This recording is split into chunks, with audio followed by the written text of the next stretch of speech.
पंडित जी महाराज के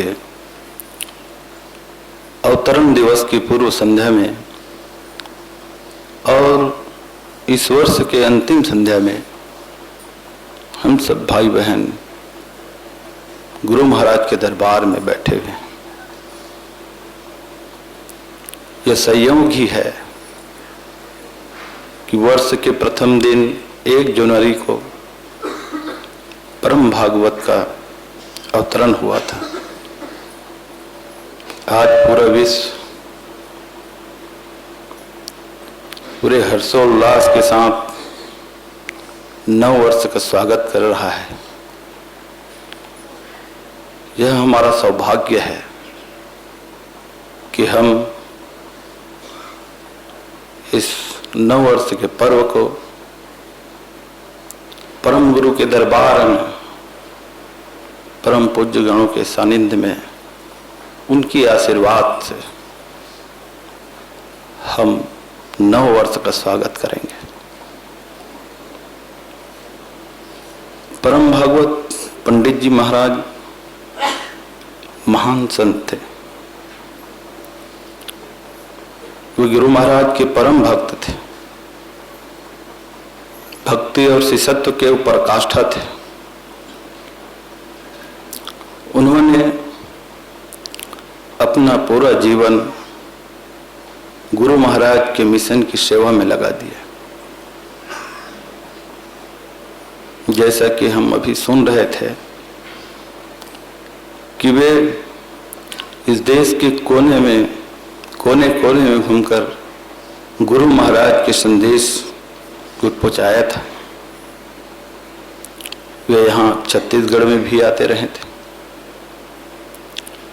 आज हम सब उन्हीं की कृपा से हमें इस दरबार में बैठने का यह अवसर प्राप्त हो रहा है।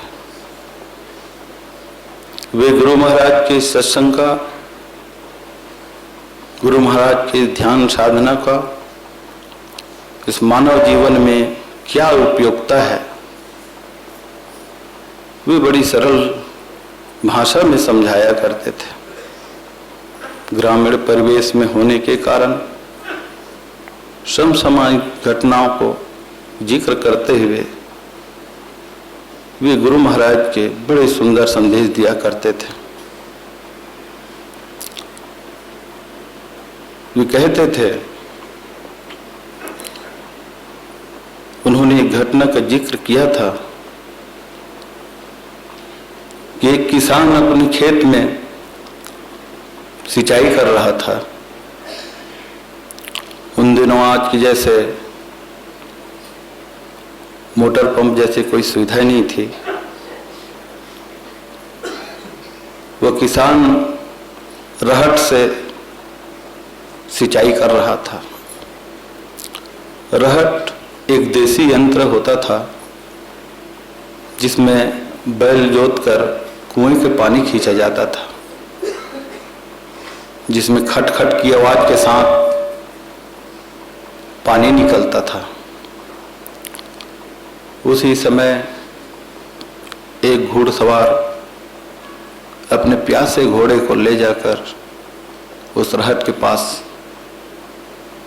पानी पिला रहा था, लेकिन वह घोड़ा खटखट की आवाज के कारण पानी नहीं पी रहा था, बिदक जा रहा था। उस घुड़सवार ने किसान से कहा कि भाई कुछ देर के लिए ये रहट रोक दो ताकि मेरा घोड़ा पानी पी ले। किसान उस रहट को बंद कर दिया, रोक दिया। रहट के रुकने से खटखट की आवाज बंद हो गई। वो आवाज के साथ पानी भी निकलना बंद हो गया। तब वो किसान बोला कि बाबू साहब, यदि आपको अपने घोड़े को पानी पिलाना है तो इसी खटखट में पिलाना पड़ेगा। परम भागवत पंडित जी महाराज कहते हैं कि आज किसके जीवन में खटखट नहीं है? चाहे वह किसी भी धर्म, संप्रदाय, जाति, समाज के हो, सबके जीवन में खटखट है। और इस खटखट में, इस दुख, परेशानी और तनाव में हमें इस जीवन को व्यतीत करना है। वे कहते थे कि गुरु महाराज के जो ध्यान की साधना है, यह जो सत्संग है, इस संसार के सारे खटखटों में भी एक सुखमय जीवन जीने का एक साधन है। वे कहते थे यदि कोई व्यक्ति गुरु महाराज के सत्संग को अपने जीवन में अपना ले तो इस संसार का कोई भी दुख उसे दुखी नहीं कर सकता। अभी हम सब ने गुरु महाराज के बताए हुए साधना क्यों की है? गुरु महाराज की साधना सरल और सहज है। इसमें कोई औपचारिकता नहीं है, न ही इसमें किसी प्रकार का भेदभाव, धर्म, संप्रदाय, पंथ, जाति, समाज, किसी प्रकार का कोई बंधन नहीं है। हम किस देवी देवता को मानते हैं, हम किसी गुरु बनाए हैं, यह यहाँ इसका कोई मायने नहीं है। यहाँ के जो ध्यान की साधना है, यहाँ कोई स्वांग है, न किसी वस्तु की आवश्यकता है। हमारा जीवन जैसा जी रहे हैं, जो भी व्यवसाय कर रहे हैं, हम उसे करते रहें। बस सुबह शाम यहाँ की जो ध्यान की साधना है, 20-25 मिनट सायं प्रातः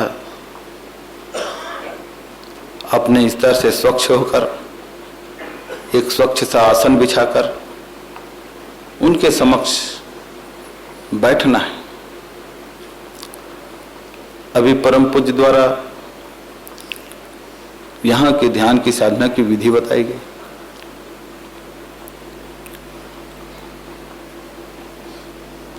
हल्के से आंखें को बंद कर उस परमात्मा,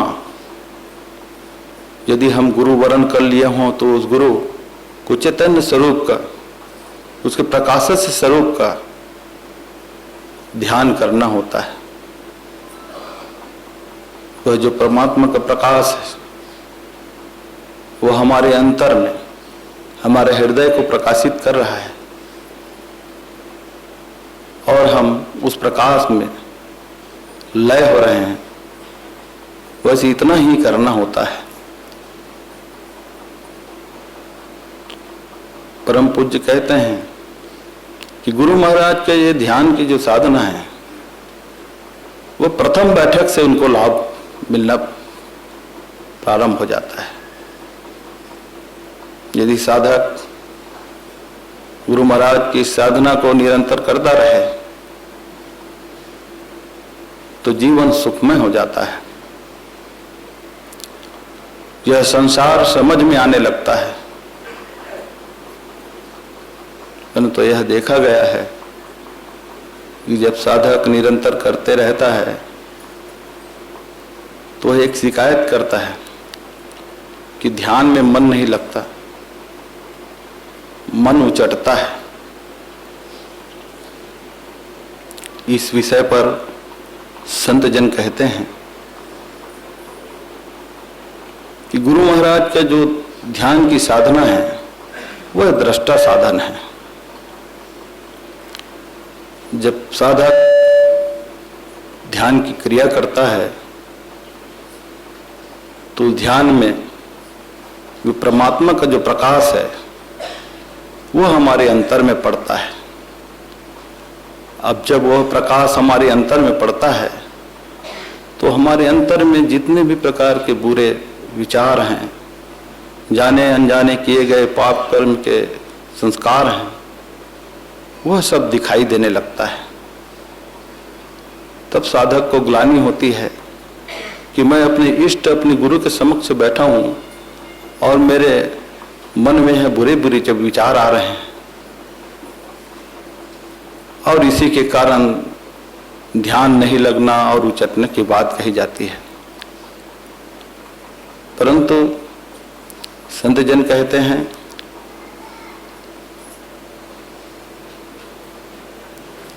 कि उस गुरु को, गुरु पर श्रद्धापूर्वक विश्वास कर, निरंतर कर, अंकिंचन भाव से उन्हें प्रार्थना करते हुए ध्यान की क्रिया को करना चाहिए। एक दिन गुरु कृपा करते हैं और जो कुसंस्कार हैं, जो बुरे विचार हैं, वो धीरे धीरे धीरे धीरे दग्ध होते जाते हैं। जब ऐसी परिस्थितियां आती है तो संत जन कहते हैं कि साधक का यह प्रथम लाभ है। अब हम अपनी मन की निगरानी करना प्रारंभ कर दिए हैं। यह जो हमारा मन है, जो सदैव विषय वासना में डूबा रहता है, वह मन, उस मन को अब बुरे विचार भी बुरे लगने लग गए हैं। गुरु महाराज का ये जो ध्यान की साधना है, वो साधक को अंतर्मुखी बनाता है। पहले हम दूसरे की बुराई देखते थे, अब धीरे धीरे हम अपनी ही बुराई देखने लग गए हैं। इस तरह इस साधन में यह लाभ बताया गया है। यह तो आंतरिक परिवर्तन है। इस साधना से हमें बाह्य परिवर्तन भी होता है। जब साधक निरंतर ध्यान की साधना करता रहता है तो धीरे धीरे उनकी बोलचाल, रहन सहन, खान पान, व्यवहार में परिवर्तन होने लगता है। संत जन तो कहते हैं कि जो सच्चे साधक होते हैं उनके मुख में उस गुरु का प्रकाश दमकता है और फिर उसका जीवन पूरा कायाकल्प हो जाता है। आज ऐसे ही दरबार में हम सब बैठे हुए हैं। परम भागवत पंडित जी महाराज के 125वीं वर्षगांठ पर, जन्म जयंती की वर्षगांठ पर हम उन्हीं के दरबार में बैठे हुए हैं। यहाँ परम भागवत पंडित जी महाराज की उपस्थिति है।